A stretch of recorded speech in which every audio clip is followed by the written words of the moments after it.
அண்ணே ஐஸ்கிரீம் இருக்கா? ஐஸ்கிரீமா? அச்சோ இல்லப்பா. இல்லையா? அண்ணே ஐஸ்கிரீம் இருக்கா? தம்பி இப்போதானே சொன்னேன் ஐஸ்கிரீம் இல்லப்பா. இல்லையா? அண்ணே ஐஸ்கிரீம் இருக்கா? தம்பி உனக்கு காது கேக்குமா கேட்காதா? இப்போதானே சொன்னேன் ஐஸ்கிரீம் இல்லப்பா. சரிண்ணா. அண்ணே ஐஸ்கிரீம் இருக்கா? டேய் ஐஸ்கிரீம் இல்ல, இன்னொரு தடவை வந்த செருப்பு பிஞ்சிடும்.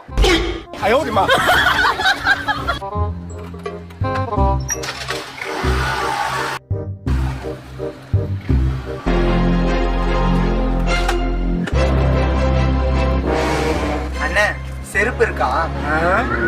இல்ல. அப்ப ஐஸ்கிரீம் கொடுங்க.